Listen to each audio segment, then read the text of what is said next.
Um, I Uh, did. Wait, are we live? There we are. We're live.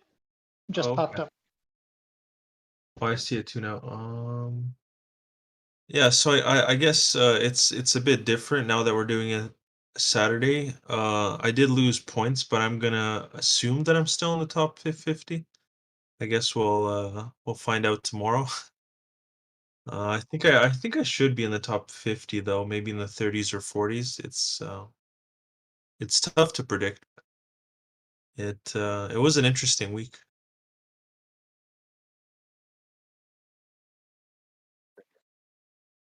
Um, because normally we do this Sunday after the scores are finalized, and now the scores are not finalized. So that's the only reason. But I can assume that I'm gonna be in the top I, 50. So I'm gonna throw out a guess here and say that it's harder for him to figure out his placement because normally he just has to look and see he hasn't lost points.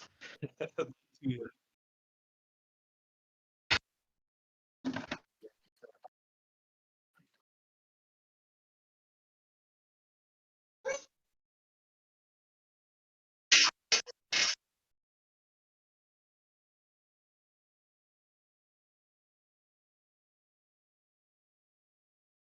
No.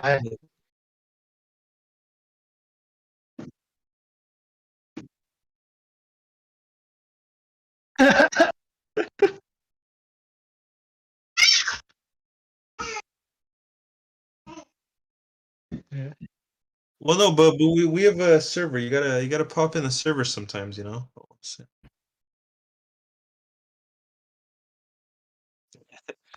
It's like, yeah, we saw how Pack played. It's like, oh, we take it back.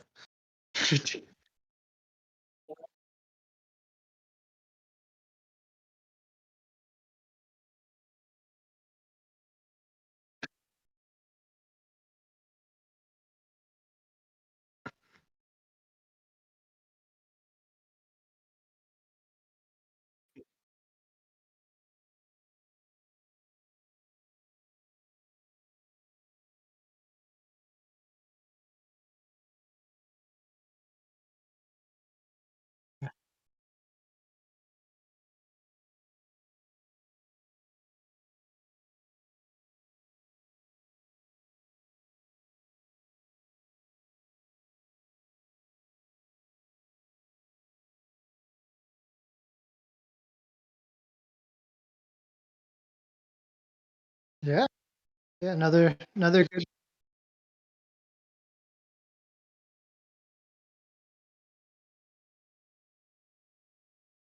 I had a really tough bucket. There was three 24K or four 24K plus teams and one 22K team. And I chose the 22K, which was also like, just looking at the units, it was also the most reasonable, not just the power level, but the units themselves I thought were the easiest to deal with. But one of those units was Dimension Dragon. Dimension Dragon isn't terribly difficult to deal with. I do have rough, but he was in the one spot that we couldn't reach this week, except with the 7 range units. So I initially thought I'd be able to take him out with Boreal plus Claria, and then after starting the match, I relooked at the math and was like, oh, I'm pretty sure I'm not going to have enough to take him out with neutral attacks. Like I was 99% sure. Like I just looked at it briefly going into it, and I didn't take long enough to realize, oh, that's not going to work. So I had to go for a baiting strategy because he would have one shot either Claria or Rough. Either one, he'll one shot with his breath. So I went for a baiting strategy, and Great Dragon took 6 or 7 of the Valencia's Spooky Spark. He took 6 or 7 out of the 8, and if he'd taken any fewer, I think he would have survived. Because the other target was Boreal, and the Dimension Dragon couldn't do any damage to Boreal, so he had to target the Great Dragon. So a combination of a difficult bucket, a poor starting position, and then a little bit of poor luck on top of that lost me 8 points.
Uh,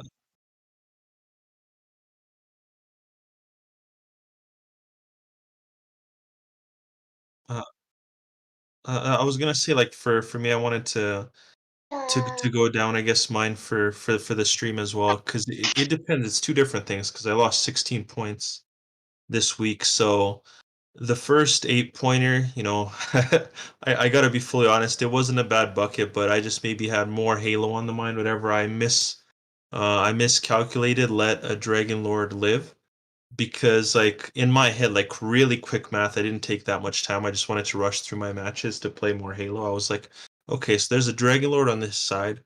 Boreal plus Halberd with their leader abilities will easily take out that Dragon Lord.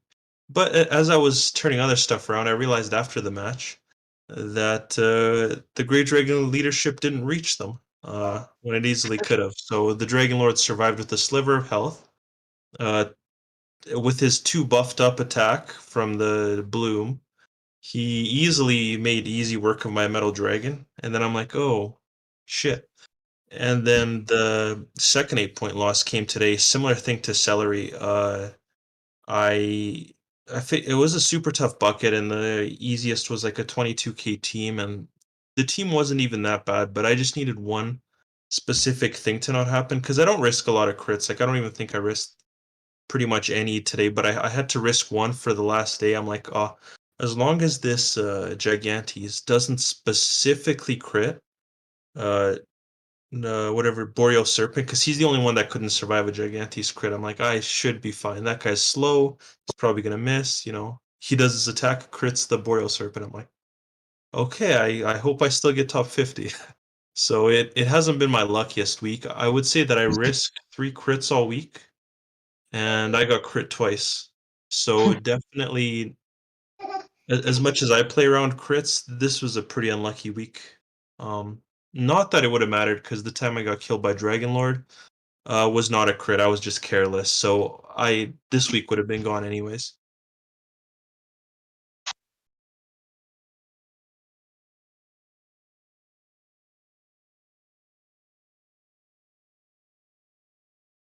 Yeah.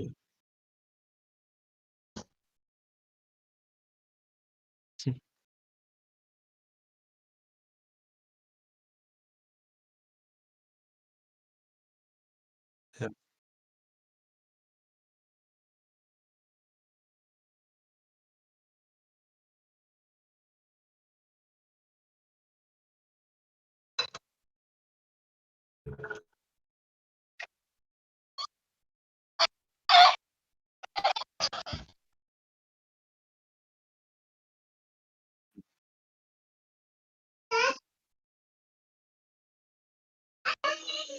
I think I think units are just getting stronger because this map in specific, I guess the resemblance it has is we've played this map 3 times, right? and I've perfected the first 2 times, so I almost, like, started a streak with this map in specific, and then this week, I would say it let me down, but I kinda let myself lose points on it the first time.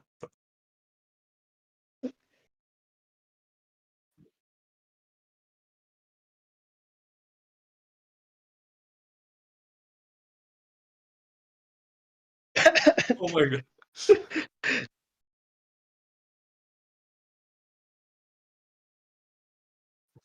hilarious.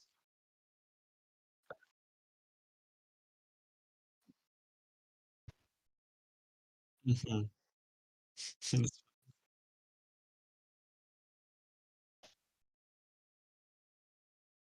That's the key to a perfect week is slowing down your halberd. Yeah, yeah. Wait, did you end up using Halberd all week? Okay, because I because 'cause I'd say even I had to switch mine out 2 or 3 times depending on the bucket. It okay, Yeah. Yep.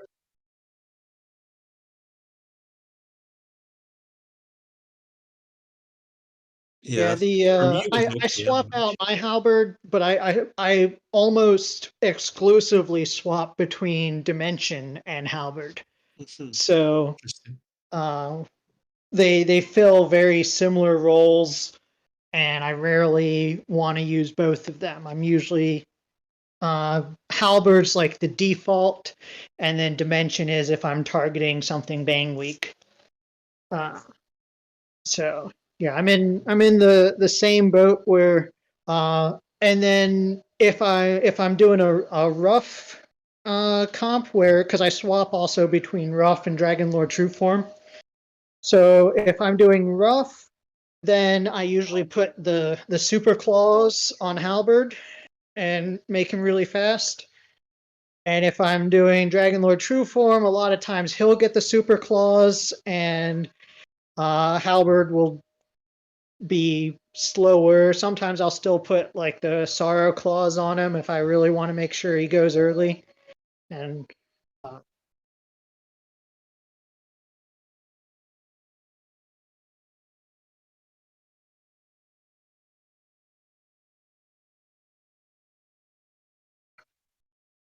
yep, Hmm,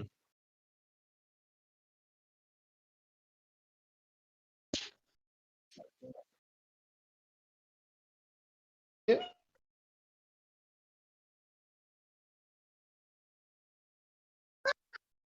Yeah, that's. I mean, that's the.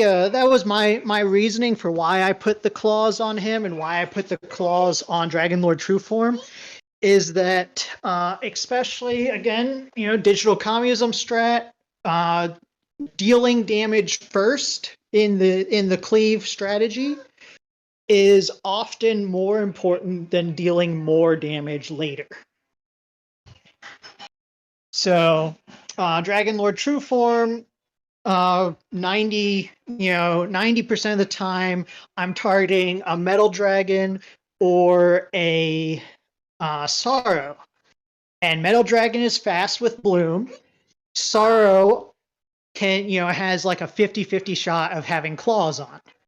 So, I oh yeah. Yeah, I see him. He's it's I feel like it's about 50-50. The 50% of the time he's going 8th or 10th, and 50% of the time he's going first on their team.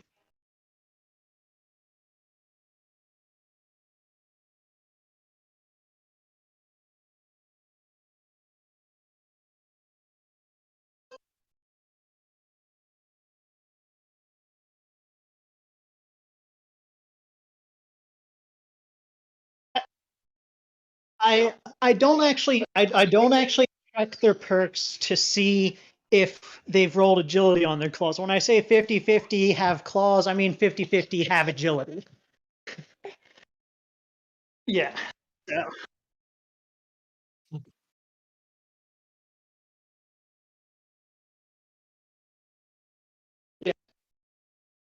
Yeah, if they're not,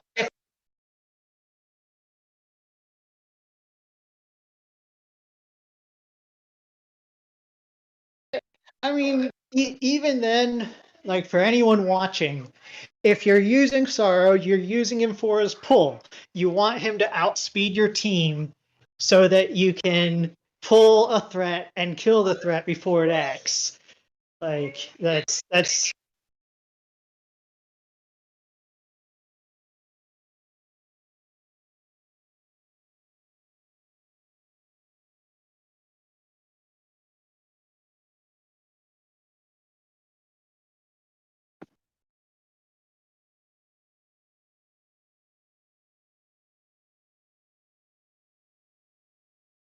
oh yeah, Percival has a lot of advantages over Sorrow, but Sorrow, uh, he's got a stronger turn two, and he's not as good as he used to be. He used to be the part of that core arena team for a long time. Like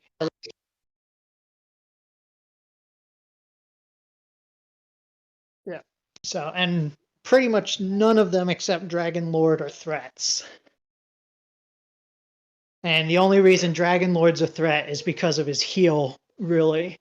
Like the heal is the part that makes him more difficult than all of the other ones, not his damage really.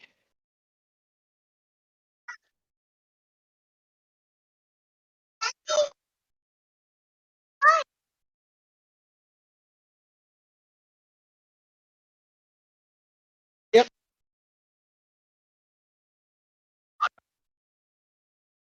The yeah, the most common one, at least for me, and kind of a potentially a similar thing for Trop. I know Trop just messed up on his placement, didn't give his guys leadership. But his bloom, you can give him crack resist and scissor resist. So if you know your damages and you know his HP and you're like, okay, I've got this, but then you don't take into account that you're going to do up to 10% less damage than you're used to doing. So like whenever I run into a Dragon Lord that's like 2 and I think 3, I don't remember exactly, but like 2 and 3 awaken, I need to put the dragon claws on my great dragon to be able to one shot.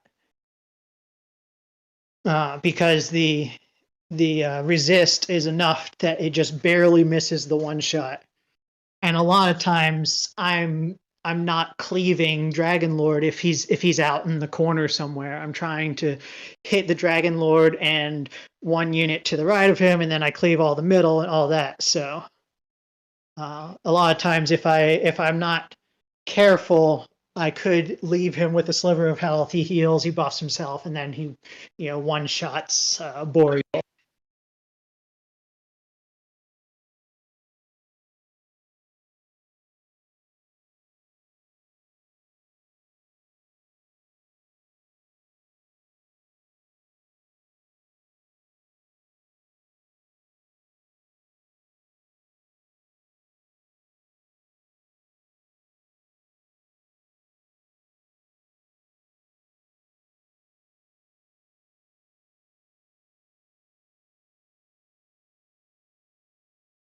Yep, yep, yeah. The cleave strat does uh, have a lot of options for dealing with uh, the self heal units, Stark, Dragon Lord, Marquis, those types of units where uh, other more single target focused strats may run into bigger issues because you're sacrificing more of your action if you're not hitting other units at the same time as you're taking out this unit that has a higher effective health pool. So it can be more of a detriment to face those using other arena strategies.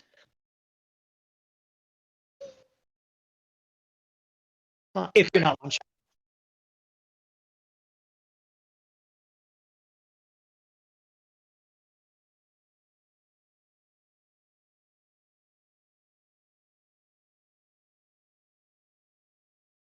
I'm looking at that. That's interesting. Oh, wait, is there no escape? One, two, three. There's no running backwards. Oh, that's true.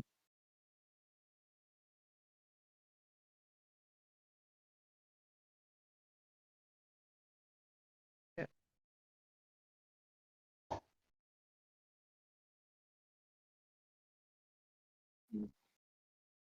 Yeah.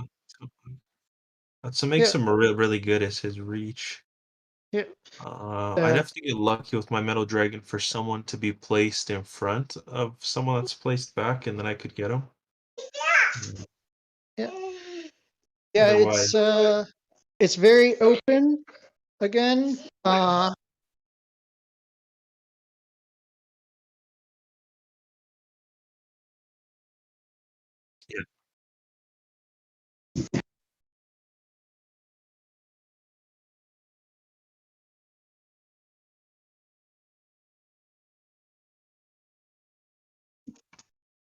yeah.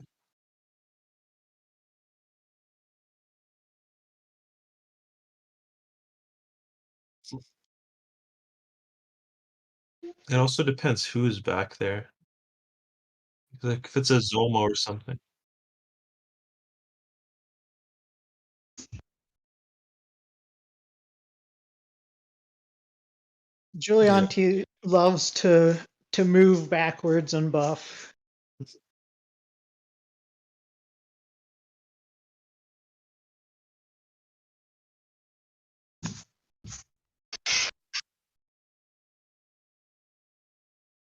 So, yeah.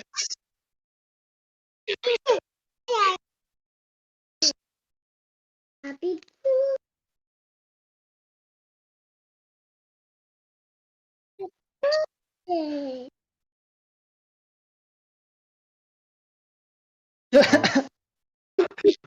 Uh,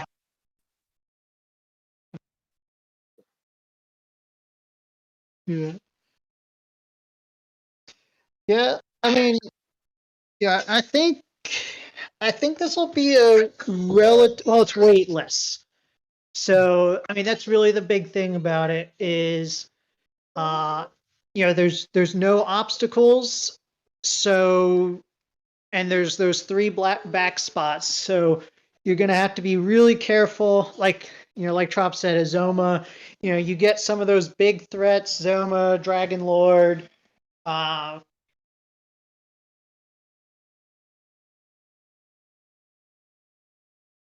right. But if you're going up against one and they're in the back, you probably won't be able to take it out. So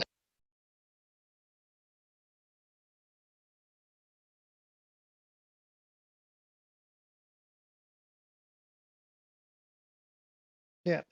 So uh, facing any sort of the mage or limited movement team where if any big threats stacked along the back there, all three of them could end up targeting your guys that move forward to take out the front line. So well, if they're mages. Yeah, and then they put their overkilling machine in the back line, and your three awakened sorrow gets one shot.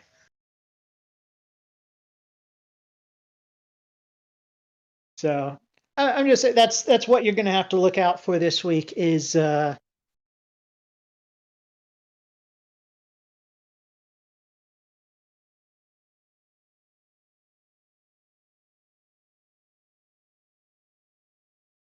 they might crit. So yeah.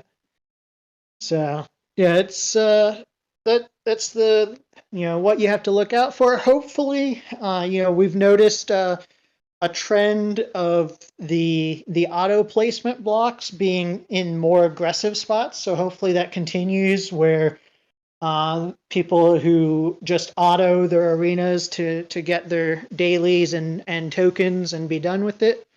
Uh, their units are all placed up forward.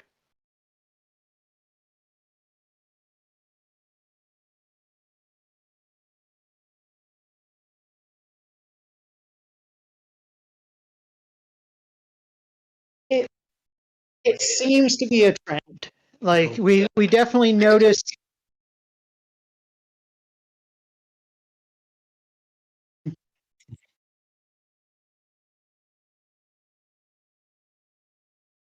Yeah, I don't either. I'll have to actually try, but it seems to be that way. Where we were noticing, you know, there was, it just seemed to change at some point. Maybe around the time the AI changed. Maybe around that time is when they were like, "Hey, let's do a small quality of life change for Arena where we make our default starting positions further up so that the you have a better chance of running up against teams that are placed forward instead of all the way in the back." But yeah, that's always hopefully I think last waitlist week I think I finally had come into I know I lost points again. I think it was probably rough because it's almost always rough. But I think I finally reached the point where I no longer felt underpowered against other waitlist teams, whereas the previous times that was the issue that was keeping me down was the power level. I was just too weak at the earlier ones, but I think now we actually have a power level high enough that I can do the damage. It just depends on making sure you're watching out for all the damage coming back.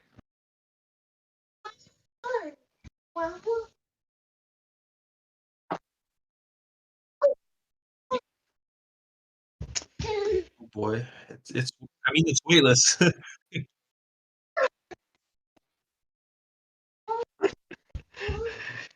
Uh, yeah, you're going to be running your strongest team, your strongest synergy.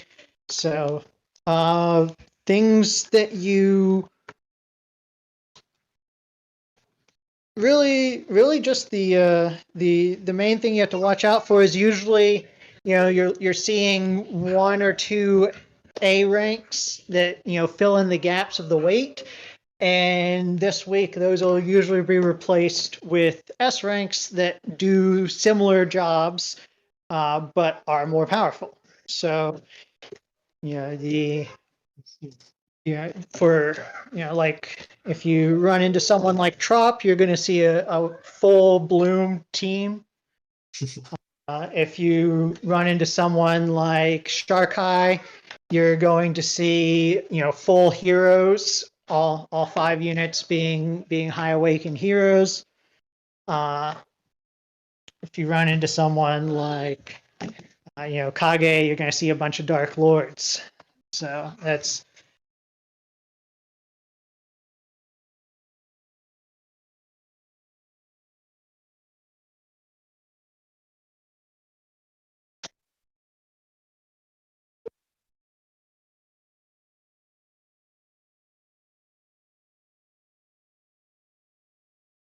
Hmm.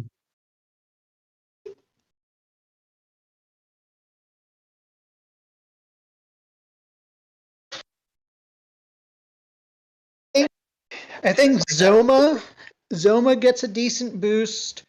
Sorrow also gets a decent boost because a lot of times he's competing with Percival, and that weight is a huge reason for choosing Percival. So Zoma and Sorrow are both something that they've fallen off a lot, both due to their weight and the meta changes. But Weightless Week is a time, especially with this map, I think it's a time they could come back. A start, yeah, if you're running Sorrow and Zoma, you can probably also run a Stark over in a wing, and you can pull something, and Stark can run and hit it from the side. That should work, which that's not an option in most maps. Sorrow and a Stark can't team up on something because Sorrow is sitting in the spot where a Stark needs to be to hit it, the thing that got pulled. but that can actually work on this map. It's conveniently weightless, so you can run both of them. Like you said, Nira, really all of the hero mages. I don't think the why mages, because mages mostly have the reach. The melee ones, you've got Alina, who is kind of a yeah. So Elena is I think like kind of a discount or a bargain dual magus. If I had a good one, mine's Zero Awakened, even though she's bloomed for Blossoming Door. If I had a good one, I would have her as a a niche spot where I could swap her in against the heavy physical martial teams, because although you don't like counting on chance, I think she has enough upside with 40% evasion. If you're going up against a full physical martial, that you can do your Trailblazer or possibly even hit something from the wings and be relatively quite safe compared to any other unit with that 40% chance for them to miss. 40% plus, she's got like 700 agility, so 750 maybe. So yeah, because she gets 2 stacks of agility and 2 stacks of evasion with her bloom, and she's already fast. Yeah, turn for the first 2 or 3 turns. Yeah, so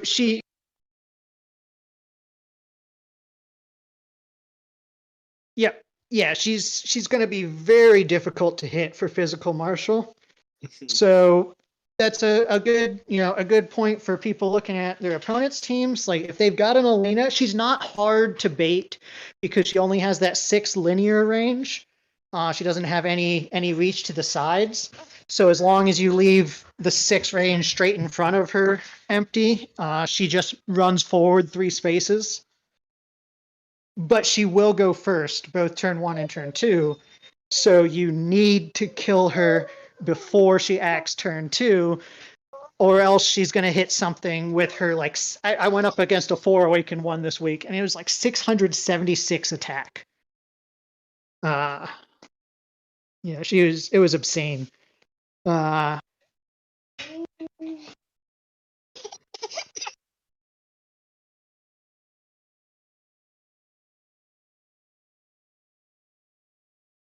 Yeah, I wasn't even worried about her critting. I was just concerned with just her hitting something with 676 attack with her Yeah, abilities. it's a lot. Again, with when you're running a breath team, it's not terrible to deal with. But if you're running the martial, you got King She Slime, you got Metal Dragon, you got the new Beast, Vera, and Marquis. Like all of those, you've got to probably when you take the agility into account, at least a 50% chance that you're not going to hit because it's 40% evasion. So. But yeah, if you have an Alina, yeah. So, but yeah, I think she's someone that you don't normally use, but could have use. I still wouldn't use her as a core part of my team unless I had like like a 4 awakened or more, maybe 3 awakened, something where she's actually really strong. Because I don't know if Trailblazer is enough for general purpose use when you're not facing a martial physical team. But and then Deborah is even in a worse scenario than Alina, where she's got a very similar kit, but she doesn't have the evasion, she doesn't have the reach, and she hits really hard, but not. I wouldn't consider her good enough to bring in general. But the mages, they all can guaranteed hit both turns. Rough, of course, is good every week.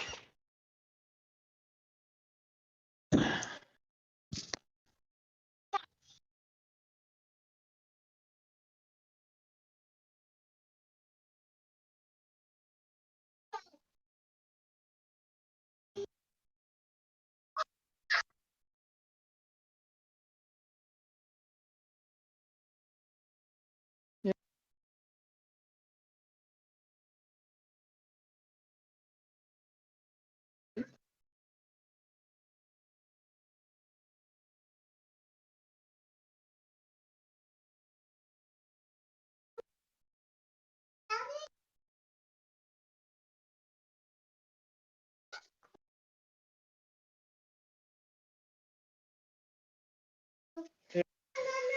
Good philosophy.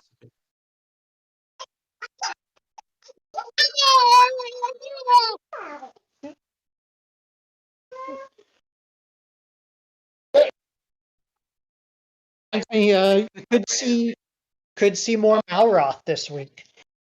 He's got. When do we get the bloom? No idea. I don't even know when it's out. Oh, the ticket. The Malroth ticket is going to be for the first anniversary. That's part of the.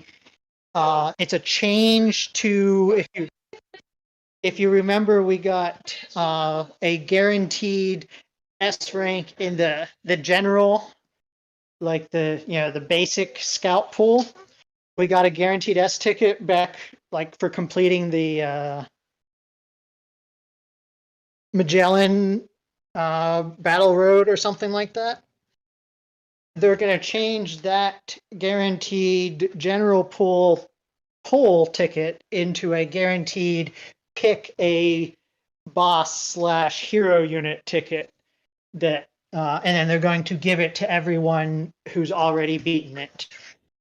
And then if you were to make a new account moving forward, you would get that reward instead of the guaranteed basic pool.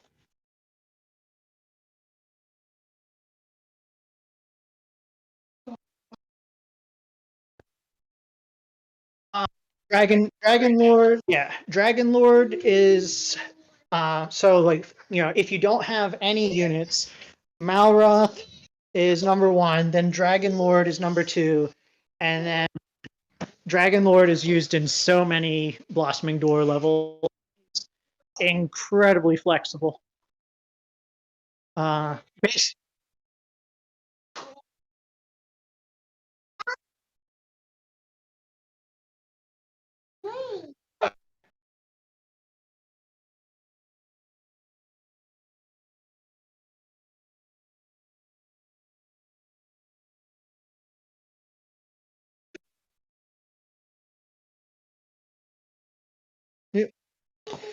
yeah, it really boils down to his Zam damage is very valuable, but even more valuable is the MP regen. So he's got the ability to hit 2 valuable elements. There's a good number of doors that use, well, really it's mainly the variants of the Forest Dragon, variants of 20 that use frizz damage, and then there's a good number that use Zam damage, and then there's even more that use blunt. And almost all of those, whether they use frizz, Zam, or blunt, really appreciate having MP regen.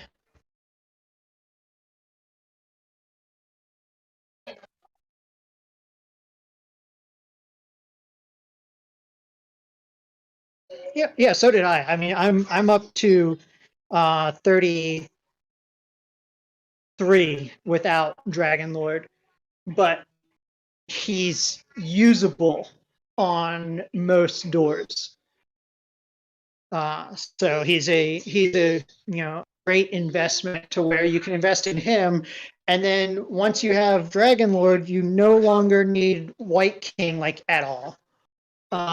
You no longer really need a Stark, like because a Stark is mainly used for Zam damage.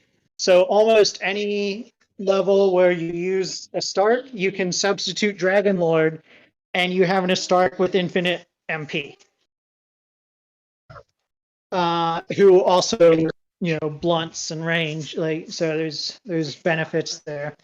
But yeah, I think a large portion of it, boils down to he can blunt infinitely and never run out of MP, and then on top of that, he still has his damage options.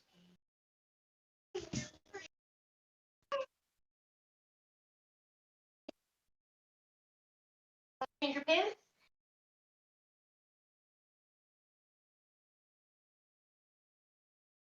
28 is pure cheese. It's all it is poison or envenomate Claude, kill Claude, and then kill Seraphy with counters. You never attack her, and she never summons more units. So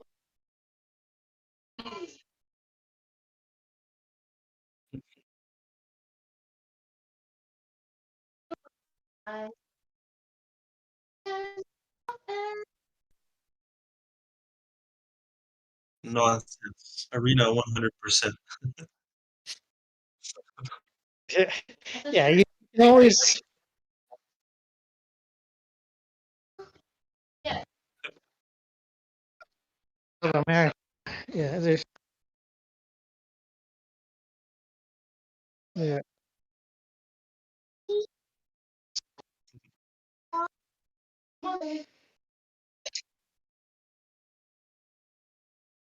You can fit this. So small. They're basically.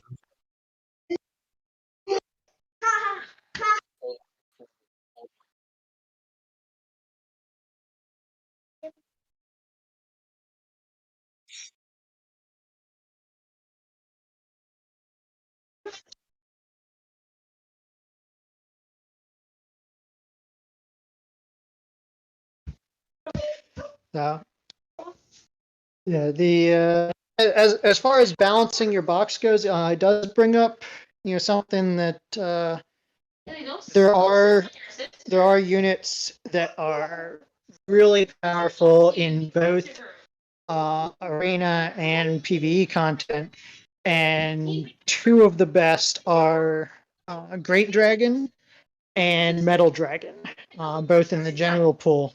Obviously, with their blue. Yeah, 27. He's used him because it's a crack damage one. He's basically better than Zoma for crack damage. Well, it's not even that. It's really it just boils down to MP efficiency. He, yep, yeah, his with even without the frost dagger, I think he's at like 63 MP for his ice. So he can use it a ton, and it does very similar damage to Zoma's Glacial Doom.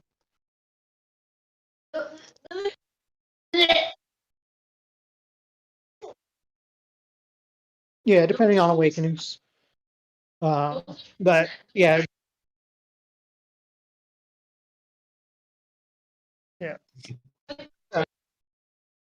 But and then Metal Dragon, it's mainly his missile follow up. Is used on a lot of blossoming doors because it provides that option.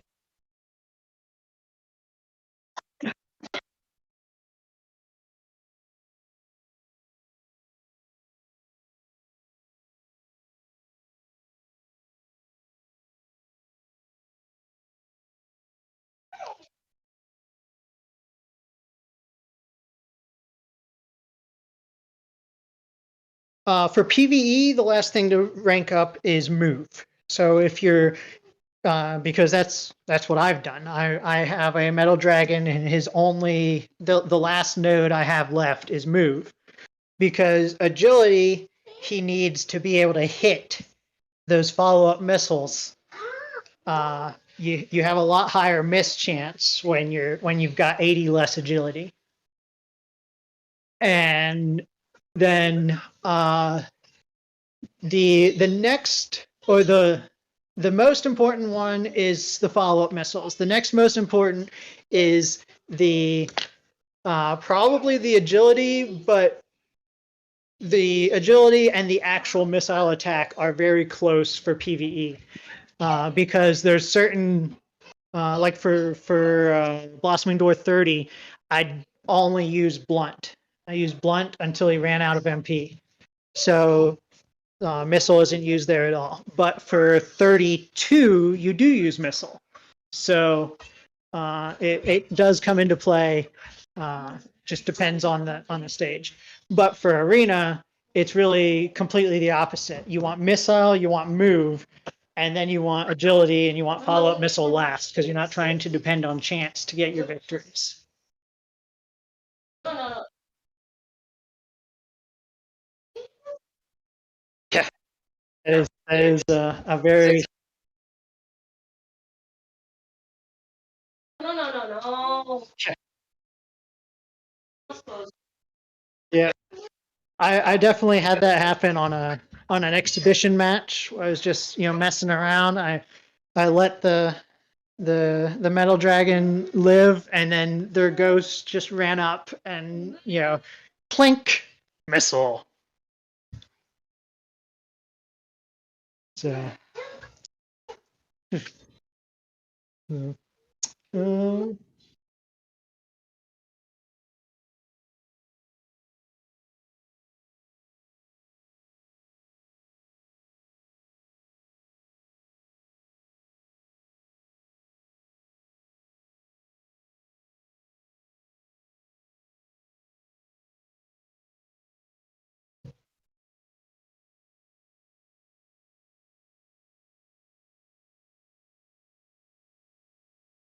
yeah.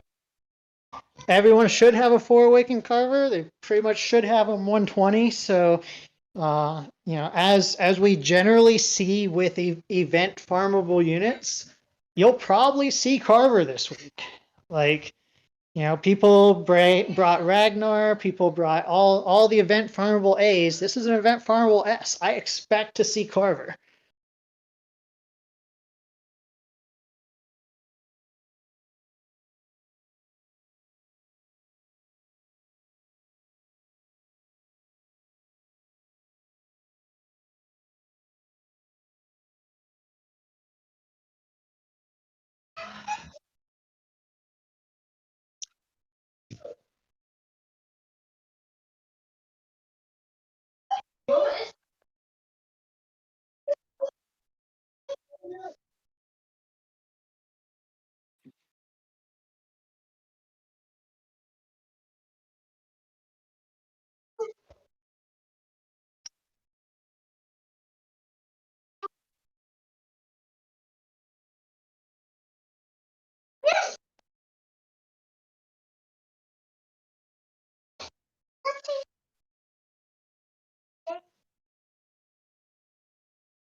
I think you have to, yeah.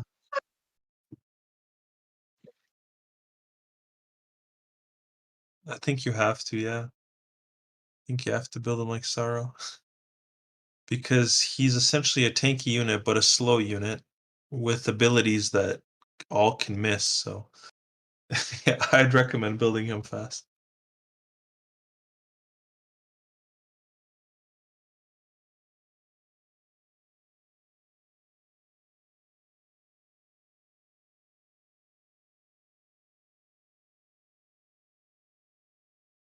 Yeah,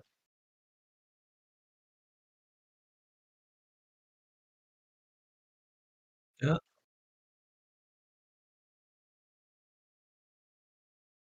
These kind of abilities, yeah, that don't take mana are all pretty good for PvE, so I think he'll be good somewhere in the tower or somewhere in future events. I think Carver will be good somewhere.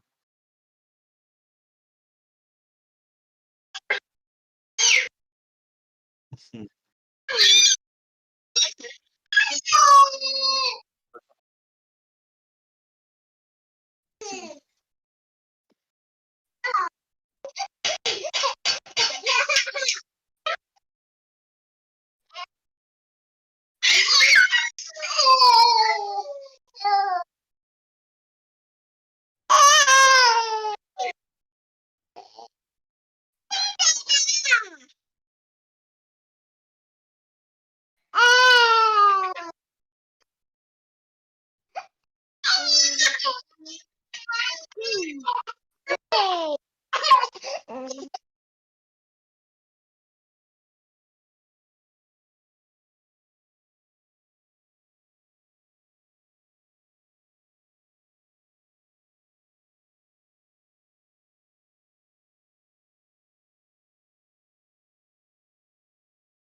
I'd say, please, anyone watching this, don't bring Carver.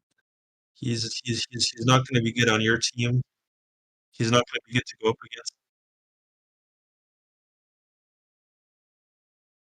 against. Don't do it. Yeah, He not he not just because he's really good against Trop's team, or not really good against, but good at defending against Trop's team, yes. but mainly because he's not good for arena. Like he only has single target damage. His coop doesn't happen until turn 3, so you've already lost points by the time he gets a multi-target hit. He's it was Yeah, yeah, he can use it turn 3. He can use it turn.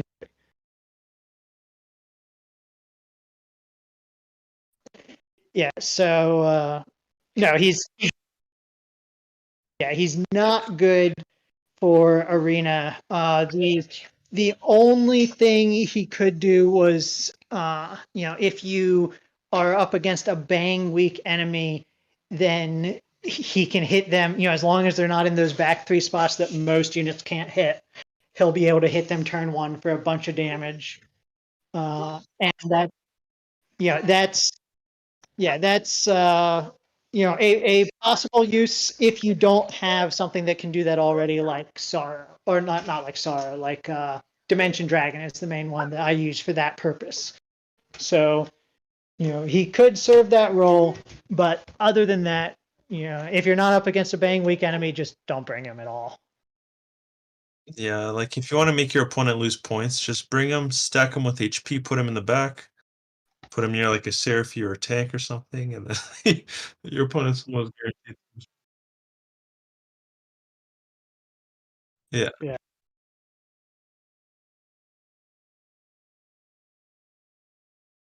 Mhm.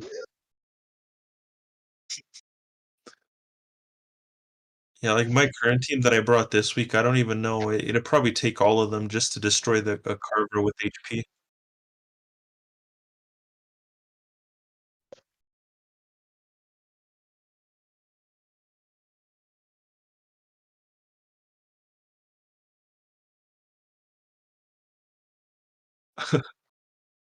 To quote Metazoa, yeah. He's happy when people lose points.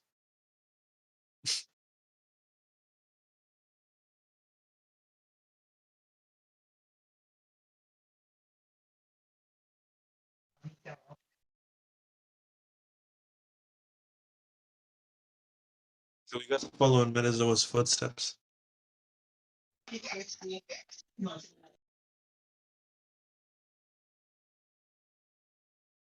There was one time.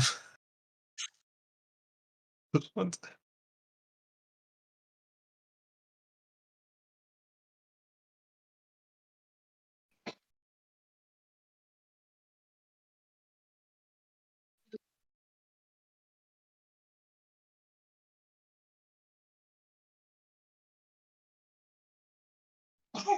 I don't know. I'm not big on it, so I don't have any myself.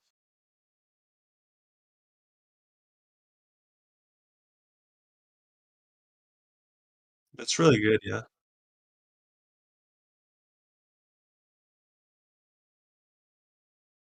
And like gravy and other stuff depends. It's like the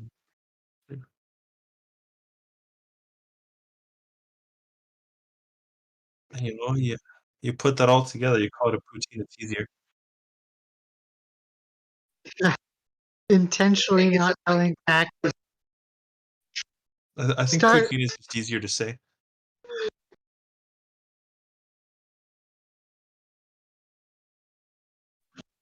start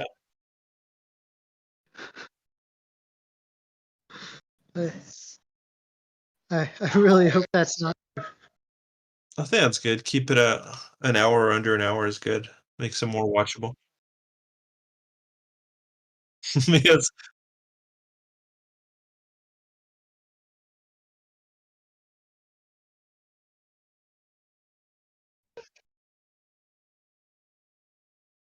oh yeah, this time I'm gonna actually get to use OKM in the physical weeks. That'll be nice.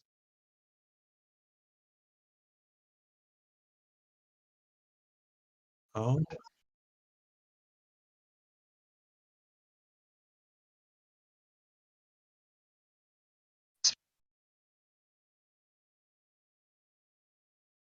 yeah, we do.